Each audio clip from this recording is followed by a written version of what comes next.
All right, let's react. So, heated debate: should players take less money to chase a ring? All right, so this is a really good video because obviously I haven't watched this, but here's my thing. If you are later in your career, you should take less money because you're not going to provide what you think you should be getting, right?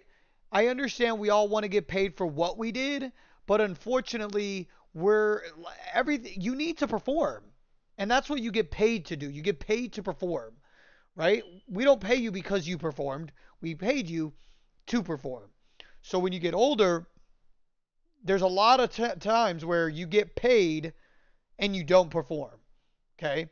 Because you're older, you get injured, you decline as a player. Like that's what happens. So if you are older, you should take less money. If you're younger, you should definitely be trying to like get your bag, okay? Because you are at that point gonna be getting better every year rather than declining. So let's see what they have to say. Out there this offseason. Looking at the current champs, Kevin Pelton thinks they can win by trying to persuade Shea Gilgeous-Alexander, Chet Holmgren, and Jalen Williams to take slightly less than their max. Mike Tannenbaum is clapping on that one, a former GM.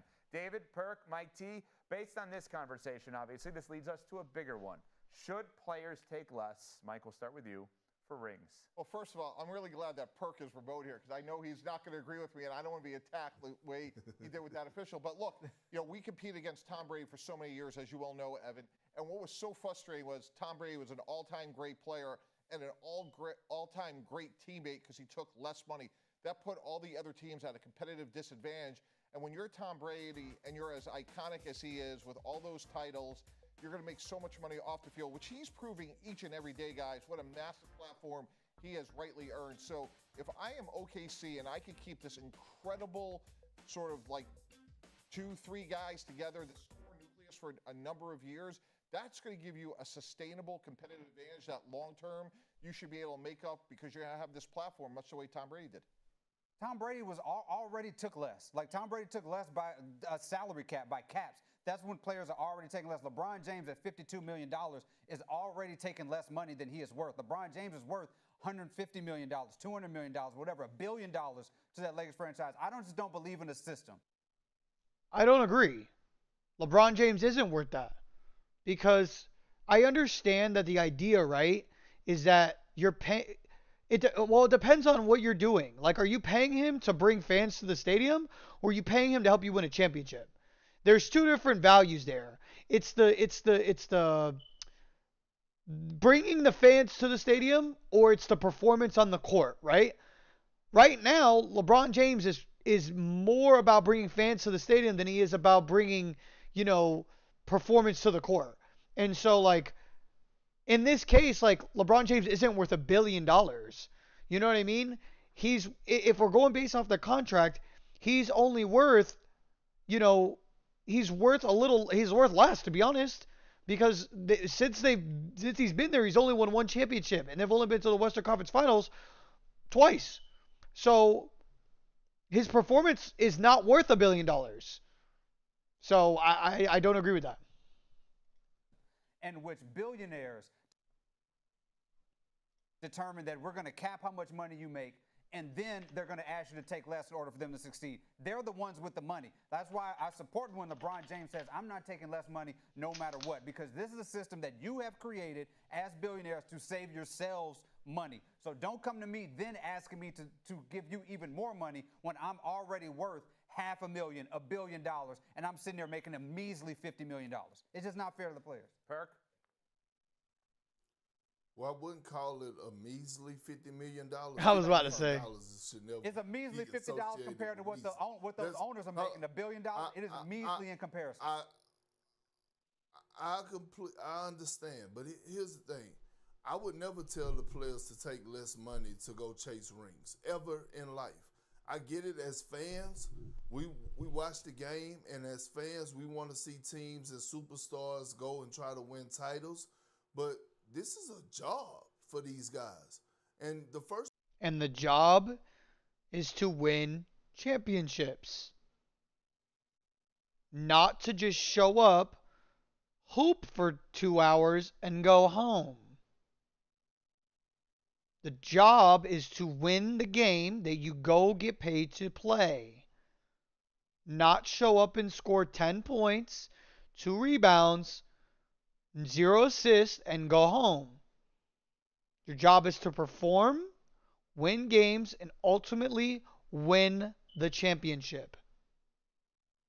First priority is to go and perform at a high level and get as much money as you possibly can, because it don't last forever. We don't see cases like a LeBron James where he could play for 20 to 25 years, right? The average NBA year, I remember, is probably, 3.5 to 5 years. You max out and get your dollars and then worry about championships. You get your money and then you leave it on the front office to make sure that they're able to go get guys and put players around you so you can compete.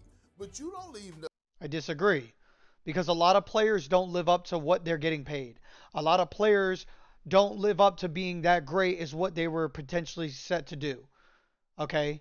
As a player, your job, right? These teams took a chance on you and drafted you out of college, right? And in college means nothing, right? You don't get paid for winning the national championship. But as soon as you get to the NBA, you get paid for every game you played. They are paying you money. They have to spend their revenue on you to pay payroll. And if you're going there and giving you a less performance to what they're paying you, you're not living up to your bargain, right? And your deal.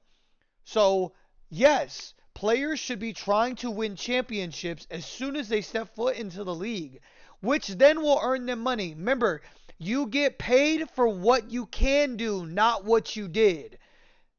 Right? The NBA teams pay these college players for what they're going to eventually hopefully become to do, not because they won a championship. Or most college players don't win college. They don't win a national championship, but they still get drafted because NBA teams need players to help their teams win championships.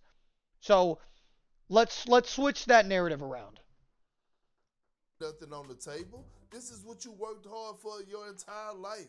And a lot of guys, especially in the basketball world, come from similar backgrounds. We saw the guy, VJ, who got drafted by the Philadelphia 76ers. Did you hear his story?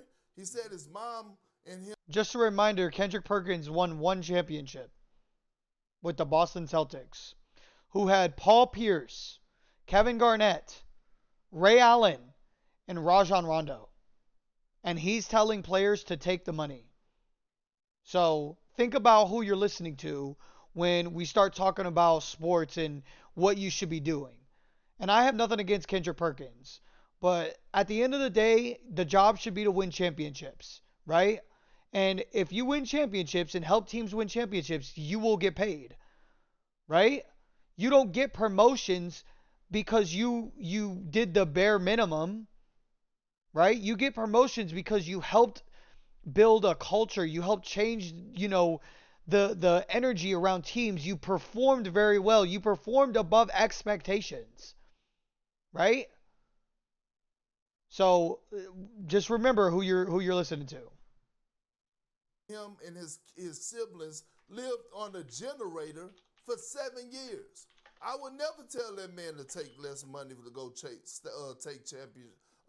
championships or rings, especially if he's out there putting in the work and earning the money. Yeah, so 2 points. Like, one, from a front office perspective, I used to use the verb allocate, not spend, because we were going to spend as much as we could. So it was a question of how you're going to allocate. And Perk, you're making a fair point about rookie contracts. My point is, if you go to SGA, LeBron, at some point the money, $250, $275, $300 million, if you leave a little bit on the table, and that's going to help the greater good. It's not going to go in my pocket. It's not going in the coach's pocket, but we can help the team, much the way we saw Tom Brady, especially as he got later in his career. Well, we just saw Aaron Rodgers take $10 million. They added Jonnu Smith and Jalen Ramsey. He clearly could have. That's the point. We're not telling you to take less just because just because the teams want to save money. We want you to take less collectively to build up a cash stack that can get you another impact player, right? They're not taking the money and shoving it in their pockets. They're gonna go get you another impact player. So just remember when for me personally, when I say you should take less money, if I'm LeBron James, right, I would have taken less money so that way the team has money to spend on a higher quality big man. And now that he didn't, it's going to be a lot harder for that team to go get a quality big man. And now because you signed it, you also make it harder to trade you because you now make $53 million. So you now have to be traded to a team that's going to match that, which guess what? If they don't have a max player that's already making $50 million, you're going to have to give up multiple players to meet to match that salary, which means when you get to that team, the team's going to be gutted. So think about that. Got more money. So my point is, when you get to some point like Aaron Rodgers, like a LeBron James, like a Tom Brady, and you can shift that money to help you win, you're going to make it in the long term. I mean, look at these guys. LeBron will be an owner. Tom Brady has an ownership with the Raiders. So, like, to me, there is a time and a place that you could recoup that investment. The time is now to recoup that investment. The time is now when I am playing right now, because you cannot bank on money in the future when you have generations and families to take care of and all that stuff. I'm taking my money now. Nobody is asking owners to sacrifice dollars. Nobody's asking owners to sacrifice money. We don't go to the table and say, owners, you have to pay, earn less money. They are making their money outside already also. This is not fair to these players to ask them to go into collective bargaining where you are a billionaire and you hold all the leverage because you know that you can hold out for longer than those players, and you have already capped the potential for what these players can earn, and then double back and say, hey, take $5 million less so I can get a guy off the bench and come there. Because if you're looking at the end, it's their team. They're the billionaires because they own the team. They're allowed to do whatever they want, right? So if you don't want to take less money, then you can go to another team, right? You can go to another team and be part of a losing team, right? The only reason why they're asking you to take the money or to take less is so they can help you build a championship team. So if you don't want to take less, that's fine. For instance, in LeBron James' case, let's be honest, the Lakers can't make a lot of moves now, right? So now he's stuck with that team basically. And then Dorian Finney-Smith just opted out. So that's another player that they're probably not going to have. Hopefully they re-sign him, but he's not going to have. They're the owners. They own the team for a reason. They have to make business decisions that are going to benefit the business. And if you don't see that, then you don't have to be part of that. There's 31 other teams that are in the league that you could go to. The money is there. You just don't want to pay a luxury tax. You don't want to pay that, but you have the money to pay that if you wanted to. They just don't want to pay a tax, which is, a thing that billionaires don't want to do in general. But like that's why they're billionaires. Right. But you're asking LeBron James to take. This guy seems like he has a vendetta against billionaires because he's not one. I don't even know who this is. I'm gonna be honest with you. But at the end of the day, don't blame a business owner for trying to run a business. I know you're defending the player, but at the end of the day, you decided to go into this career to be a basketball player, right? And that basketball player is responsible to perform when they get paid by the business owner that pays you. And if you don't want to perform, then they're not going to pay you. Now, I understand, right? We're talking about should he take less. If this player is being asked to take less, they probably already make a lot of money. And the business owner is just saying, hey, bro, take a little bit less, and we'll go get you another player. Now, if that owner doesn't get you another player to help your team win, then that's a different story. But rarely do we see players not benefit from taking less, right? So I don't know what's up this guy's butt, but he obviously seems very, very anti-business owner and billionaire owner. A $5 million pay cut, that's 10% of his earnings, right, from that year, right? Ask a billionaire, ask one of those owners to lose 10% of their earnings, see what they say. And you know what else? I would tell players to consider taking less money if owners would actually invite them into their community once they're retired. We don't see that often, right? Like, we don't see owners putting out a platform for players that I don't go hang out with my store manager after I'm done working with him. What the heck?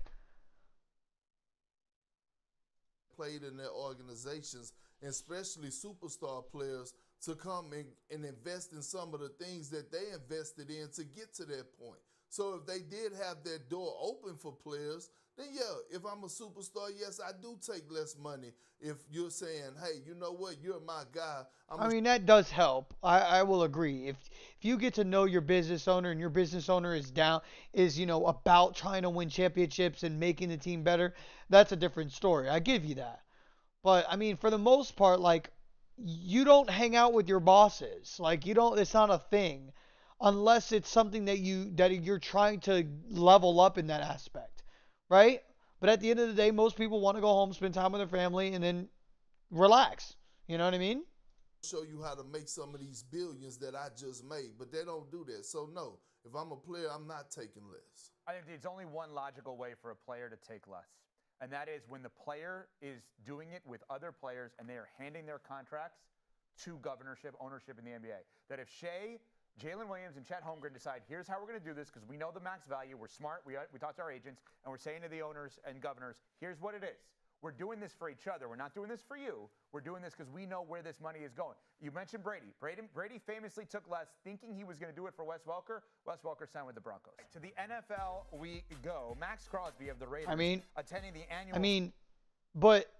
But that was one time. Tom Brady took less money his entire career and ended with seven rings. So don't pick on one example that Wes Welker left and then say, oh, you should take less money. That was a bad little jab that he just did there. Hell no. I caught that.